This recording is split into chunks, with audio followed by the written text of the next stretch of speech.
नमस्कार, आपके साथ मैं हूं दीपशिखा भारद्वाज और आप देख रहे हैं न्यूज स्टेट। सवेरे सवेरे में आपका स्वागत करती हूं और बुलेटिन की शुरुआत हम करेंगे सबसे पहले बड़ी खबर के साथ। और ये बड़ी खबर है झांसी से, जहां पर संपर्क क्रांति एक्सप्रेस में बम की सूचना से हड़कंप मच गया। हजरत निजामुद्दीन दुर्ग संपर्क क्रांति एक्सप्रेस में मिली सूचना। ट्रेन की झांसी पहुंचते ही स्टेशन खाली। सुरक्षा वालों ने ट्रेन को घेरा। बम स्क्वाड, डॉग स्क्वाड और पुलिस ने कोचों की तलाशी ली। स्लीपर और एसी कोच खाली कर यात्रियों का सामान नीचे उतारा गया। सर्च ऑपरेशन में कोई विस्फोटक नहीं मिला है। तो ट्रेन की झांसी पहुंचते ही ट्रेन को रोका जाता है और यहां पर खाली कराया जाता है, जिसके बाद यहां पर जो तलाशी है वो ली जाती है। और इसी खबर पर अधिक जानकारी के साथ संवाददाता राजीव परिहार हमारे साथ जुड़ चुके हैं। राजीव, धमकी कहां से आई थी, क्या इसका अभी कुछ पता चल पाया है? जी, मैं आपको बता दूं कि रात के लगभग 11:15 और बजे लगभग रेलवे हेल्पलाइन पर एक सूचना मिली कि हजरत निजामुद्दीन से दुर्ग छत्तीसगढ़ जाने वाली संपर्क क्रांति एक्सप्रेस के कोच में बम है, जिसकी सूचना जैसे ही झांसी रेलवे प्रशासन को हुई तो रेलवे प्रशासन के हाथ पैर फूल गए। तत्काल रेलवे प्रशासन ने प्लेटफॉर्म 2 और 3 को यात्रियों से खाली कराया। इसके बाद जैसे ही ट्रेन प्लेटफॉर्म पर पहुंची तभी मौके पर जो अधिकारी थे उनके मौजूदगी में ट्रेन के अंदर जो यात्री थे उनको यात्रियों को बाहर निकाला, उनके बैग चेक किए गए। बॉम्ब स्क्वाड टीम द्वारा लगातार पूरी ट्रेन की बारीकी से जांच की गई, लेकिन कहीं भी जो सूचना मिली थी वो सूचना फर्जी पाई गई है। उसके बाद सभी यात्रियों को ट्रेन में सवार किया गया और उनके अपने गंतव्य के लिए रवाना किया गया। बिल्कुल रवि, देखिए हालांकि सुरक्षा बेहद जरूरी है और संवेदनशीलता से यहाँ कदम उठाया गया, लेकिन जाहिर तौर पर यात्रियों को काफी मुसीबतों का रात को सामना जरूर करना पड़ा होगा। जी बिल्कुल, कई यात्रियों का कहना है कि हम लोगों को बेवजह परेशान किया जा रहा है, लेकिन जब यात्रियों को काफी समझाया कि ये ऐसा तो आपकी सुरक्षा के लिए है तो फिर कोई यात्री मान गए।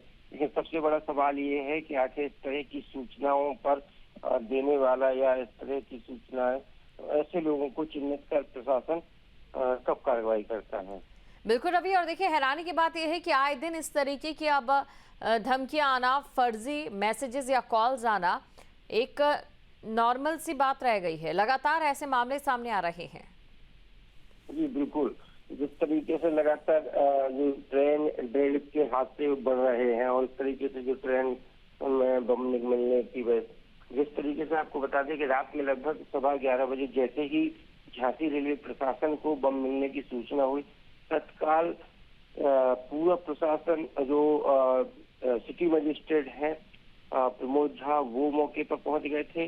इसके साथ आरपीएफ, जीआरपी और बॉम्ब स्क्वाड की टीम लगातार जैसे ही मौके पर पहुंची तो तत्काल उन्होंने सबसे पहले प्लेटफॉर्म नंबर 2 और 3 को खाली कराया। उसके बाद जैसे ही प्लेटफॉर्म खाली हुआ तो लोगों में यह चर्चा का विषय बन गया कि शायद कोई बड़ा हादसा हो गया है, इस वजह से इस तरीके से ये किया गया है। शुक्रिया तमाम जानकारी को दर्शकों तक पहुंचाने के लिए। और अगली खबर है वाराणसी से, जहां पर कैंट रेलवे स्टेशन के सामने नाइट मार्केट पर बुलडोजर चला है। 48 घंटे के नोटिस के बाद नगर निगम ने कार्रवाई की है। एडीएम सिटी की निगरानी में पुलिस फोर्स के साथ अतिक्रमण हटाया गया। फ्लाईओवर के नीचे दुकानदारों में अफरा तफरी मची है और विरोध के बीच 50 से अधिक दुकानें हटाई गई। देर रात तक ऑपरेशन चलता रहा। तो वाराणसी से खबर, रेलवे स्टेशन के सामने नाइट मार्केट पर बुलडोजर चला है। 48 घंटे के नोटिस के बाद नगर निगम ने ये कार्रवाई की है। तो पहले 48 घंटे पहले जो है नोटिस दिया गया था। खबर पर अधिक जानकारी के साथ संवाददाता सुशांत हमारे साथ जुड़ चुके हैं। सुशांत, 48 घंटे पहले नोटिस दिया गया और उसके बाद सीधा बुलडोजर कार्रवाई। यहाँ जिनकी दुकानें थी उनका क्या कुछ कहना है? देखिए, पूरा नाइट मार्केट जो है वो 2 साल पहले शुरू हुआ था और उसको संचालन के लिए एक कंपनी को निर्धारित किया गया था। वो कंपनी से संचालित करती थी, पर नगर निगम का कहना है कि उस कंपनी ने नियमों की अनदेखी की और जिस तरीके से दुकानों का आवंटन किया और सारे नियम को ताक पर रखा गया, वहां पर अनैतिक कार्य हो रहे थे और जो नियम थे उसके विपरीत ये काम हो रहा था। इसलिए उस कंपनी से अनुबंध खत्म कर दिया गया और कंपनी से अनुबंध खत्म करते ही सारी दुकानें अवैध हो गई। लगभग 1 महीने पहले भी इन्हें समझाया गया था कि आप इन दुकानों को खाली करेंगे और उसके बाद अब नगर निगम ने नोटिस दिया और 48 घंटे पहले अल्टीमेटम दिया कि 48 घंटे के अंदर अपनी दुकानों को हटा ले, नहीं तो हम यूनिवर्सिटी खाली करा देंगे। और उसके बाद ये बुलडोजर की प्रक्रिया कल रात से शुरू हुई और फिर बुलडोजर ही नहीं बल्कि पीछे नगर निगम की पूरी टीम थी, जो मलबा था उसे तुरंत वहां से उठाया जा रहा था, खाली कराया जा रहा था। ये अब जो है नगर निगम ने ये तय कर लिया है कि कैंट स्टेशन के सामने अब किसी तरह कोई मार्केट नहीं होगा, बल्कि शहर के सौंदर्यीकरण के लिए वहां पर काम किया जाएगा। क्योंकि उनका साफ तौर पर कहना है कि ये दुकानें जो थी वो न सिर्फ दुकानें चल रही थी बल्कि यहाँ पर अनैतिक कार्य हो रहे थे, इसके साथ ही जो नियम कानून थे उसकी अनदेखी हो रही थी, इसलिए सारे अवैध दुकानों को नगर निगम ने हटा दिया है। शुक्रिया सुशांत, तमाम जानकारी को दर्शकों तक पहुंचाने के लिए। और अगली खबर है वाराणसी से, जहां पर पुलिस और बदमाशों के बीच मुठभेड़ हुई है। गोली लगने के बाद लुटेरा गिरफ्तार। कोतवाली और आदमपुर में लूटों में ये वांछित था। बसंता कॉलेज के पास घेराबंदी के दौरान फायरिंग की। बड़ाव निवासी अलगू चौहान को पुलिस ने दबोचा।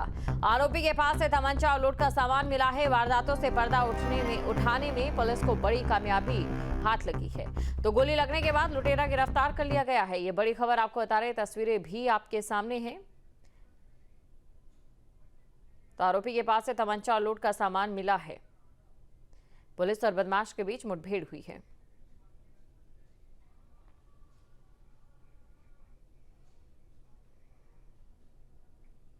और चित्रकूट के भेड़ा जंगल में मजदूरों ने की काम रुकवाने की शिकायत। मजदूरों ने शिकायत में कहा कि बदमाशों ने काम रुकवाया है। वन विभाग ने डकैत गिरोह की आशंका जताई है और पुलिस को सूचना दी।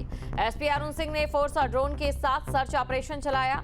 घंटों सर्चिंग के बाद नहीं मिला कोई डकैत या संदिग्ध। मजदूरों ने फैलाया था डर, कोई गैंग सक्रिय नहीं है, ये एसपी की ओर से कहा गया। तो वन विभाग ने डकैत गिरोह की आशंका जताई, पुलिस को सूचना जिसके बाद दी जाती है। अगली खबर है बदायूं से, जहां पर नीलकंठ महादेव मंदिर बनाम जामा मस्जिद विवाद। सिविल कोर्ट सीनियर डिवीजन में आज सुबह 10 बजे के बाद सुनवाई। केस 2022 में अखिल भारतीय हिंदू महासभा ने दायर किया था। मुस्लिम पक्ष की दलीलें चल रही हैं और बाद में हिंदू पक्ष को सुना जाएगा। हिंदू पक्ष का यह दावा है कि मस्जिद मुगल काल में मंदिर तोड़कर बनी थी। मुद्दा ये कि कोर्ट इस मामले को सुनने योग्य मानता है या नहीं। और इसी खबर पर अधिक जानकारी के साथ संवाददाता ओमवीर हमारे साथ जुड़ चुके हैं। ओमवीर, तो देखिए यहाँ पर जो विवाद है वो बाकी जो अभी कई ऐसे मामले हैं उन्हीं की तरह मिलता जुलता है। कुल मिलाकर अभी जो दलीलें मुस्लिम पक्ष की ओर से दी गई हैं उनमें क्या कुछ कहा गया है? जी बिल्कुल, साल 2022 में ही अखिल भारतीय हिंदू महासभा की ओर से बात दायर किया था। अभी मुस्लिम पक्ष को सुना जा रहा है। मुस्लिम पक्ष लगातार सुप्रीम कोर्ट का हवाला देते हुए कह रहा है कि निचली अदालतों को जब कोई अग्रिम आदेश करने का अधिकार नहीं है तो ये मामला सुनने योग्य नहीं है, इसे खारिज किया जाए। वहीं हिंदू पक्ष लगातार अपनी दलीलें दे रहा है, कई दावे पेश किए हैं और हिंदू पक्ष का कहना है कि अग्रिम आदेश के लिए मना किया गया है, लेकिन सुप्रीम कोर्ट ने किसी भी बात को सुनने से इनकार नहीं किया है, इसलिए मामला सुना जाए। बता दें कि जो पिछले न्यायाधीश थे उनका ट्रांसफर हो चुका है, इसलिए जो नए न्यायाधीश आए हैं वो नए सिरे से पूरी फाइल को भी देख रहे हैं और नए सिरे से मुकदमे को सुने हैं। जी शुक्रिया तमाम जानकारी को दर्शकों तक पहुंचाने के लिए। तो हिंदू पक्ष का ये दावा है मस्जिद मुगल काल में मंदिर तोड़कर बनी थी। और देखिए अब क्योंकि कोर्ट में सुनवाई होनी है तो ये देखने वाली बात रहेगी कि कोर्ट क्या इस पूरे मामले को सुनने योग्य मानता है या फिर नहीं। जहाँ भक्ति है हर शब्द में, कथाओं में छुपे हैं दिव्य रहस्य और ज्योतिष देता है जीवन को दिशा। धर्म से जुड़ी हर बातों को जानने के लिए हमारे चैनल स्तुति को सब्सक्राइब करें। चैनल पर जाने के लिए इस लिंक पर क्लिक करें।